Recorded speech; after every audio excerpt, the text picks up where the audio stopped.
que mi amor sea decirte sí hasta el final. El reino de los cielos, decía Jesús, se parece a un propietario que salió muy de madrugada a contratar obreros para trabajar en su viña. Trató con ellos un denario por día y los envió a su viña.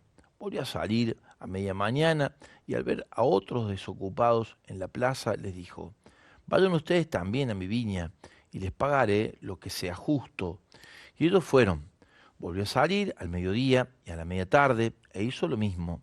Al caer la tarde salió de nuevo, encontrando todavía a otros, y les dijo: ¿cómo? ¿Se han quedado todo el día aquí sin hacer nada? Ellos le respondieron: nadie nos ha contratado. Entonces les dijo: vayan también ustedes a mi viña. Al terminar el día, el propietario llamó a su mayordomo y les dijo: llama a los obreros y págales el jornal comenzando por los últimos, terminando por los primeros. Fueron entonces los que habían llegado al caer la tarde y recibieron cada uno un denario. Llegaron después los primeros, creyendo que iban a recibir algo más, pero recibieron igualmente un denario. Y al recibirlo, protestaron contra el propietario diciendo: estos últimos trabajaron nada más que una hora y les he dado lo mismo que a nosotros, que hemos soportado el peso del trabajo y el calor durante toda la jornada. El propietario respondió a uno de ellos: amigo, no soy injusto contigo. ¿Acaso no habíamos acordado en un denario? Toma lo que es tuyo y vete. Quiero dar a este que llega último lo mismo que a ti. ¿No tengo derecho a disponer de mis bienes como me parece? ¿Por qué tomas a mal que yo sea bueno? Así los últimos serán los primeros y los primeros serán los últimos. Palabra del Señor.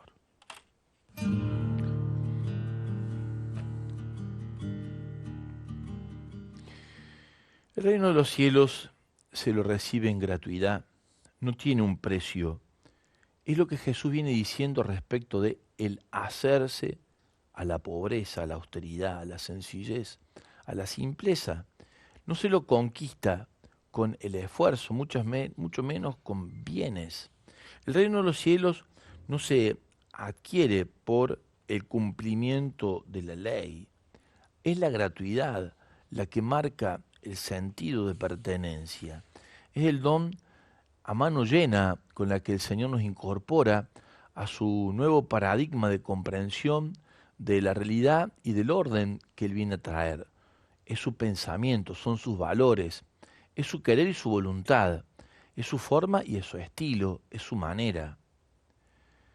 Los dos temas, el conseguir por el propio esfuerzo y el andar queriendo hacer del dinero el valor más importante a la hora de adquirir lo que andamos buscando para nuestra felicidad, son los que Jesús de alguna manera entre los evangelios que han pasado estos días y el de hoy sale al cruce. Tomando este contexto como punto de partida podemos comprender mejor la parábola de hoy. Jesús no pretende darnos una cátedra respecto de la justicia social y de la justicia salarial y laboral, dando lo mismo al primero que al último en la paga de su jornada de trabajo. Muy por el contrario, el Señor nos quiere mostrar que hay un valor que el reino ofrece en sí mismo y que no tiene valor, no tiene precio. Y en todo caso, la paga es lo mismo para unos que para otros, porque se corre de aquel paradigma comercial, de ese paradigma economicista. Es la gratuidad, no se consigue, no hay valor, no tiene precio, como podríamos decir nosotros. Es el don de la generosidad con la que el Padre Dios se vincula junto a su Hijo con nosotros para regalarnos gracia de salvación, gracia de gozo, gracia de libertad.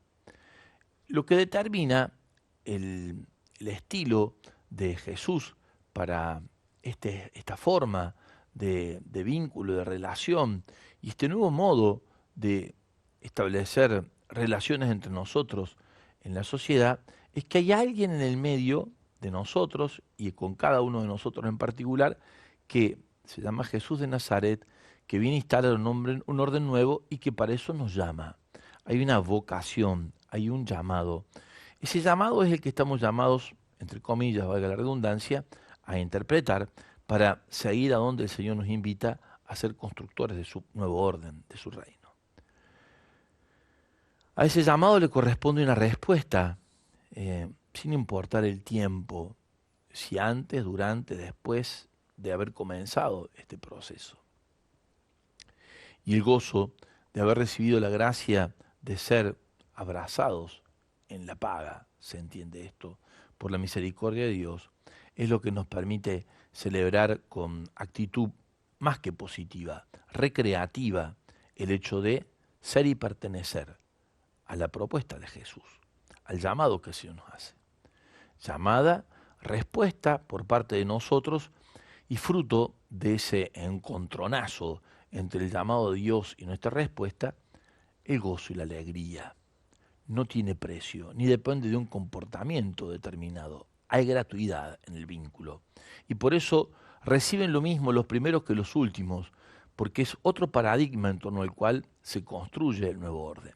Y que bien nos hace descalzarnos frente a esto, orar frente a esto y entender que hay caminos alternativos a los caminos que recorremos todos los días y hay que aprender a encontrarlos en el querer y la voluntad de Dios para empezar a construir desde un lugar diverso lo que todos los días hacemos como tarea. Se trata de no dejar de hacer lo que tenemos que hacer, sino hacerlo de una manera distinta, en libertad, hacerlo en gratitud, hacerlo en entrega y en ofrenda, tal cual el Señor se muestra en el texto de la Sagrada Escritura hoy, actuando así, en absoluta libertad, con gran generosidad, buscando establecer un nuevo modo y paradigma de relación y más que nada invitándonos a ser parte de ese camino, con una respuesta generosa que nos lleva al gozo y a la alegría, tal cual el Señor quiere dejarlo como sembrado en nuestros corazones.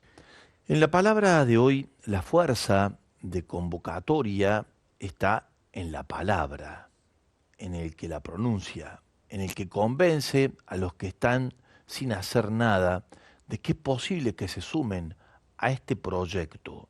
El proyecto es, sin duda, el del reino. Como dice Marcos 3:13, llamó los que él quiso, la libertad con la que el Señor invita a pertenecer. Y si de alguna manera todavía eso no ha ocurrido en nuestra vida y no estamos tan orientados hacia dónde va nuestra vocación, si por algún motivo se ha desvanecido las fuerzas iniciales con las que llevamos adelante nuestro servicio en la construcción del reino, hay que pedir la gracia de ser nuevamente convocados, nuevamente llamados, nuevamente invitados. Y decírselo al Señor como el profeta cuando Dios pregunta, ¿a quién enviaré? Aquí estoy, aquí estoy. De levantar la mano y decir, aquí estoy. Cuando observamos el mundo en el que vivimos y lo mucho que hay por hacer para cambiar el rumbo de la historia bajo este nuevo paradigma de la civilización construida bajo la señal de la caridad y del amor para construir y rehacer la fraternidad, nos damos cuenta que hay mucho, mucho por qué comprometernos. Y entonces, posiblemente en la observación de lo que la realidad nos va indicando, podemos encontrar la misma llamada, por lo que la realidad convoca y Dios presente en esa realidad, invitándonos a cambiarla, a transformarla en Él y con Él. Entonces, ahí hacemos lectura de las señales con las que el tiempo perteneciente a Dios nos va dejando un rumbo por donde caminar. Y entonces puede ser el ámbito de la familia, el ámbito de la educación, el ámbito de la convivencia familiar, puede ser el ámbito también de la comunidad barrial, puede ser un servicio dentro de la comunidad parroquial, los pobres, siempre ellos, en primer lugar, como lugar de la entrega, del servicio, a donde Dios me llama a ser con Él el constructor de la nueva sociedad. La parábola es una invitación a que nos gocemos en ese lugar de encontronazo entre el llamado que Dios nos hace y nuestra respuesta generosa. Lo que abre ese horizonte nuevo es la palabra, es el vínculo con ella, y por eso tan importante renovarnos en su escucha, disponernos a darle la bienvenida, trabajar en y desde ella, en la conciencia de que somos suyos y al Señor le pertenecemos, y que es justamente la palabra la que engendra en nosotros esa novedad con la que el mundo está esperando un anuncio de transformación que es nuestro y no podemos sino ofrecerlo a los demás. Tiene su pedagogía siempre progresiva, siempre respetando los procesos en los que vamos transitando hasta encontrar lo que buscamos y queremos hallar, que es su querer, su voluntad. A Él lo reconocemos en la construcción del tiempo nuevo, del reino le llamamos, como el primer obrero. Él, el primero que hizo el mundo y lo creó al universo, se constituye en Cristo en el recreador de todo lo existente. El primer más grande obrero es, dice San Juan Crisóstomo, Dios mismo, en Cristo.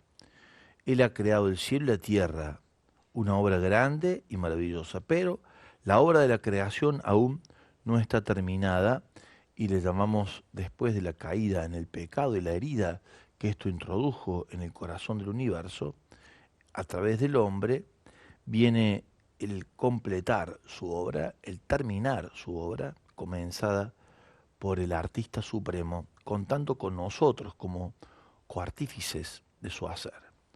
No hay muchos maestros que tengan una confianza tan grande en sus discípulos como para dejarles terminar la obra que ellos comenzaron. El Señor sí.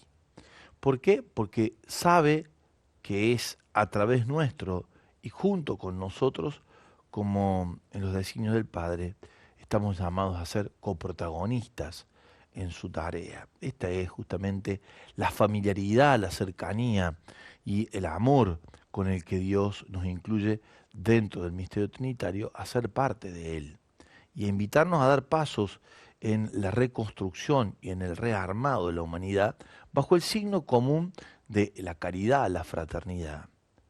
Dios nos confía a nosotros su trabajo y cree en Él y no nos abandona lejos de allí, se compromete más, nos acompaña con su bendita mano para orientarnos y sostenernos en el esfuerzo por ver que las cosas pueden ser distintas si le hacemos lugar y Él se hace partícipe de nuestros cometidos, los más altos, los más grandes, los sueños más hermosos que llevamos en el corazón, esos con los cuales nacimos cuando Dios nos invitó a la existencia y que en la medida en que avanzamos por el camino de la misión, que vamos descubriendo, redescubriendo, nos damos cuenta que somos eso, esa misión que Dios soñó y esa tarea que Dios pensó para nosotros en la aquí y el ahora, comprometiéndonos a dar lo mejor para que las cosas cambien. Primero para que nosotros cambiemos y para que la realidad que entra en contacto con nosotros, por la luminosidad de la presencia de Dios en nuestra vida, también reciban la gracia de ver que es posible una forma y un modo distinto de ser en el mundo, gracias a la presencia del Evangelio en el corazón, gracias a esa presencia, ¿no? Y pensemos cuántas realidades las nuestras necesitan de ese aroma, de ese sabor, de ese gusto por la vida que lo da el Evangelio, que lo da Jesús, que lo da la gracia de la fraternidad, de la comunión en las pequeñas comunidades y en el ámbito de la familia. Ahí apunta la reconstrucción del mundo, ahí apunta la construcción del reino, encontrar en la convivencia de todos los días un fluir sencillo, fraterno, que atraiga por peso propio más que por imposición en términos proselitistas, a que muchos se sumen al mensaje de Jesús, que sea lo testimonial, lo que gane el corazón de los que esperan poder encontrar lo que buscan, al Dios viviente en medio de las cosas nuestras de todos los días. De eso se trata la construcción del reino, se trata de crecimiento en nosotros de la conciencia de que somos, junto con el Creador, copartícipes en la recreación por la fuerza de la palabra que nos llama y por la praxis, por la práctica en y desde la palabra de nuestra vocación cristiana para darle un color, un sabor y una luminosidad distinta a lo cotidiano. Hoy nos encontramos con muchos de nosotros cristianos que parecemos no haber comprendido esta parábola de Jesús. Se nos ve viviendo un cristianismo con pesadez, como asalariados, que han olvidado la gratuidad del amor de Dios y podemos haber perdido la dimensión del llamado a dar una respuesta y sobre todo de gozo y vivir en el gozo y la alegría de ser cristianos en el mundo de hoy, que tanto necesita de un ser mensaje, ser misión en este estilo. El cristianismo que quiere comprar el cielo a punta de limosna o de misas, que se confiesa porque tiene miedo a condenarse y va a misa porque obliga el domingo, el matrimonio que vive la moral cristiana como una imposición y jóvenes que piensan que ser cristiano los limita en la libertad, es un cristianismo lleno de pesadumbre. Y eso tiene que ser transformado. ¿Qué lo transforma? La creciente conciencia de libertad de pertenecer a el nuevo orden que plantea Jesús y que por la fuerza de su palabra nos seduce y nos convoca a dar una respuesta generosa en compromisos concretos para cambiar el rumbo de la historia y del mundo. Trabajar y hacer del trabajo nuestro lugar desde donde sabemos y entendemos que es posible algo distinto, es la vocación, es el llamado que nos hace la catequesis de este día, siguiendo el texto de la palabra del Evangelio de hoy. Más allá de mis miedos, más allá de mi inseguridad, quiero darte mi respuesta. Aquí estoy para hacer tu voluntad, para que mi amor sea decirte sí hasta el final.